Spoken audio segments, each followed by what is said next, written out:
ফের চালু হচ্ছে সংযুক্ত আরব আমিরাতের শ্রম বাজার। দীর্ঘদিন বন্ধ থাকা সংযুক্ত আরব আমিরাতের শ্রম বাজার আবারও চালু হতে যাচ্ছে। ভিসা চালুর ক্ষেত্রে আনুষ্ঠানিক কিছু প্রক্রিয়া শেষ হলেই আমিরাতের শ্রম বাজার উন্মুক্ত হবে বলে জানিয়েছেন পররাষ্ট্রমন্ত্রী ডক্টর এ.কে আব্দুল মোমেন।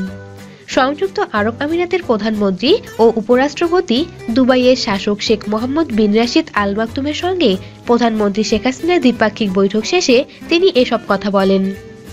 রাজধানী আবুধাবি ন্যাশনাল এক্সিবিশন সেন্টারে সোমবার 18 ফেব্রুয়ারি স্থানীয় সময় বিকেলে এ বৈঠক অনুষ্ঠিত হয়।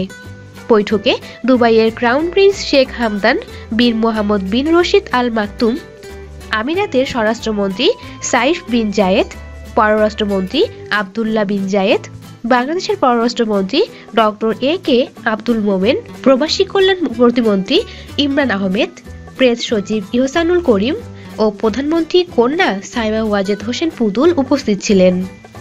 প্রধানমন্ত্রী শেখ হাসিনার আমিরাতের সফল উল্লেখ করে বলেন, তার একান্ত প্রচেষ্টায় সুফল হিসেবে আমিরাতে আবারও শ্রম বাজার উন্মুক্ত হতে যাচ্ছে। এর আগে আমিরাতের স্থানীয় সময় বিকেল 4টায় আবুধাবির যুবরাজ শেখ মোহাম্মদ বিন জায়েদ বিন সুলতান আল নাহিয়ানের সঙ্গে সাক্ষাৎ করেন প্রধানমন্ত্রী শেখ হাসিনা। এছাড়া দেশটির প্রতিষ্ঠাতা প্রেসিডেন্ট প্রয়াত শেখ জায়েদ বিন সুলতান আল নাহিয়ানের সহধর্মিণী শাইখা ফাহিমা বিনতে মুবারক আল কেতুবির সঙ্গে দুপুরের মধ্যাহ্নভোজে অংশ নেন তিনি।